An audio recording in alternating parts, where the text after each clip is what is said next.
Dunia kembali menahan napas. Konflik bersenjata antara Amerika Serikat dan Israel melawan Iran kini memasuki minggu keempat, mengubah peta geopolitik Timur Tengah. Operasi militer besar-besaran diluncurkan dengan dalih melumpuhkan program nuklir dan kekuatan militer Teheran. Di tengah perang, Pentagon mengejutkan dunia dengan permintaan dana tambahan lebih dari 200 miliar dolar, setara 3.000 triliun rupiah. Dana ini diajukan di luar anggaran pertahanan tahunan yang sudah hampir 840 miliar dolar.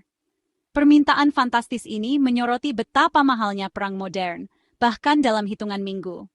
Biaya perang pada minggu pertama saja sudah menembus 11 miliar dolar, menandakan intensitas dan penggunaan teknologi canggih. Permintaan dana ini menjadi sinyal bahwa konflik bisa berlangsung lebih lama dan lebih besar dari perkiraan. Bagi masyarakat dunia, angka 3 kuadriliun rupiah sulit dibayangkan, jauh melampaui anggaran tahunan banyak negara. Kini, perhatian beralih ke Capitol Hill, tempat nasib anggaran dan arah perang akan diputuskan. Menteri Pertahanan Pete Hegseth menegaskan, tidak ada batas waktu untuk mengakhiri perang melawan Iran. Semua keputusan di tangan Presiden Trump. Strategi ini menempatkan fleksibilitas militer di atas kepastian diplomatik, memberi tekanan maksimal pada Teheran. Tanpa tenggat waktu, Pentagon bisa terus menyesuaikan operasi sesuai perkembangan di lapangan. Hegseth bahkan berkata, jelas dibutuhkan uang untuk membunuh orang jahat, menegaskan fokus pada penghancuran musuh. Namun, strategi tanpa akhir ini berisiko memperluas perang dan menguras sumber daya. Proyeksi awal perang 4 hingga 6 minggu kini tampak terlalu optimistis. Perang berkepanjangan akan memperburuk ekonomi dan bisa menarik negara lain ke dalam konflik. Permintaan dana 200 miliar dolar pun bersifat fleksibel, bisa bertambah jika perang berlanjut. Kongres dihadapkan pada dilema membiayai perang tanpa batas atau dianggap tak mendukung pasukan. Strategi ini menempatkan parlemen dalam posisi sulit di tengah tekanan politik dan kebutuhan militer. Operasi gabungan Amerika Serikat dan Israel, Operation Epic Fury, bertujuan menghancurkan kekuatan militer Iran. Target utama kapasitas rudal balistik dan Angkatan Laut Iran, khususnya IRGC yang menutup Selat Hormuz. Serangan udara masif diarahkan ke peluncuran rudal, fasilitas produksi, dan pangkalan Angkatan Laut. Tujuan strategis membuka kembali Selat Hormuz dan memastikan kebebasan navigasi. Sasaran pamungkas memastikan Iran tak pernah memiliki senjata nuklir, meski Teheran membantah ambisi tersebut. Serangan presisi ke fasilitas nuklir membawa risiko bencana lingkungan jika terjadi kebocoran radioaktif. Hingga kini, lebih dari 7.000 target di Iran telah dihantam, menunjukkan skala operasi yang luar biasa. Berbagai aset militer dikerahkan, pesawat pengebom, jet tempur siluman, rudal jelajah dari kapal perang dan kapal selam. Setiap target, dari pusat komando hingga radar pertahanan udara, dihancurkan sistematis untuk melumpuhkan Iran. Operasi ini menjadi demonstrasi kekuatan militer Amerika dan sekutunya di kawasan. Untuk operasi Epic Fury, Pentagon mengerahkan senjata dan teknologi tercanggih. A-10 Warthog, tank terbang, efektif memburu kapal cepat Iran di Selat Hormuz dengan kanon Gatling-nya. Di darat, helikopter IH-64 Apache menargetkan milisi pro-Iran di Irak, memberikan dukungan tembakan presisi. Apache juga digunakan sekutu Amerika untuk menghadapi gelombang drone bunuh diri dari Teheran. Jet tempur siluman F-35 Lightning II menembus pertahanan udara Iran meski sempat mengalami insiden pendaratan darurat. Penggunaan F-35 menandakan Amerika mengerahkan aset terbaik untuk menyerang target bernilai tinggi. Strategi multi-domain diterapkan. A-10 dan F-35 menguasai udara, Apache mendukung darat, kapal perang membuka blokade dan meluncurkan rudal Tomahawk. Semua elemen ini bekerja terkoordinasi, melumpuhkan mesin perang Iran dari berbagai arah. Teknologi dan kekuatan militer Amerika dipertontonkan secara simultan di udara, darat, dan laut. Operasi ini menegaskan dominasi militer di kawasan konflik. Permintaan dana 200 miliar dolar memicu perdebatan sengit di Kongres.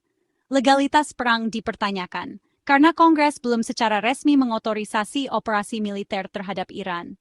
Banyak anggota parlemen, terutama Demokrat, menolak memberi cek kosong tanpa pengawasan ketat. Betty McCollum menuntut laporan rinci penggunaan dana perang sebelum menyetujui tambahan dana. Ketidakpercayaan terhadap Pentagon dan Gedung Putih semakin tumbuh di kalangan legislator. Namun, tekanan politik untuk mendukung pasukan tetap besar, terutama dari pimpinan Partai Republik. Menolak dana dianggap meninggalkan prajurit di medan perang dan membahayakan keamanan nasional. Faksi konservatif di Partai Republik pun ragu, mempertanyakan efisiensi dan alternatif strategi yang lebih murah. Pertarungan di Kongres bukan sekadar soal uang, tapi juga prinsip konstitusi dan arah kebijakan luar negeri. Keputusan mereka akan menentukan masa depan perang dan pengawasan pemerintah. Oposisi di Kongres datang dari berbagai spektrum politik, menuntut transparansi dan akuntabilitas dana perang. Legislator progresif seperti Betty McCollum meminta laporan detail jenis senjata, biaya harian, dan justifikasi pengeluaran. Mereka khawatir dana baru diajukan sementara penggunaan dana sebelumnya belum jelas. Angka 150 miliar dolar yang telah digelontorkan jadi sorotan utama. Penolakan juga datang dari Republikan Libertarian dan Konservatif Fiskal yang cemas pada dampak utang nasional. Mereka mendorong solusi yang tak membebani anggaran atau memotong pengeluaran sektor lain. Pengalaman perang Irak dan Afghanistan, di mana miliaran dolar hilang karena korupsi, jadi pelajaran pahit. Legislator menuntut pengawasan lebih kuat, bahkan pembentukan komite khusus atau inspektur independen. Pertarungan ini soal memastikan setiap dolar perang diawasi dan pelajaran masa lalu tak terulang.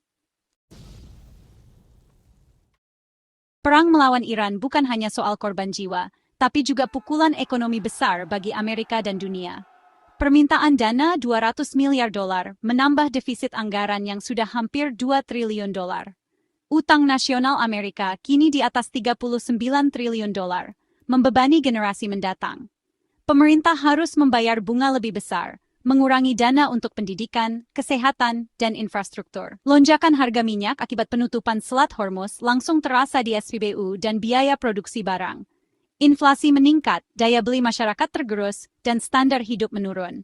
Bagi pemerintahan Trump, inflasi tinggi jadi ancaman politik serius di tengah krisis. Perang di Iran menciptakan dilema keamanan nasional versus risiko destabilisasi ekonomi domestik. Presiden Trump membela permintaan dana Pentagon, menyebut pengeluaran militer sebagai harga untuk keamanan nasional. Ia menegaskan perang melawan Iran adalah keharusan demi mencegah ancaman nuklir, bukan sekadar pilihan. Trump menyalahkan pemerintahan sebelumnya atas menipisnya persenjataan akibat bantuan ke Ukraina. Permintaan dana 200 miliar dolar dibingkai sebagai kebutuhan mendesak, bukan pemborosan. Namun, mayoritas masyarakat Amerika tidak mendukung perang di Iran. Lelah setelah 2 dekade konflik di Timur Tengah. Kekhawatiran publik, perang baru akan menguras sumber daya dan mengorbankan lebih banyak nyawa. Kesenjangan antara pemerintah dan opini publik menciptakan polarisasi politik tajam. Di satu sisi, seruan patriotisme dan dukungan militer. Di sisi lain, gerakan anti-perang yang menuntut diplomasi. Anggota Kongres terjepit di antara tekanan Gedung Putih dan suara konstituen yang menginginkan perdamaian. Masa depan perang Amerika-Israel melawan Iran penuh ketidakpastian, dengan potensi eskalasi besar. Tidak ada batas waktu, permintaan dana fantastis, semua menandakan konflik bisa makin meluas.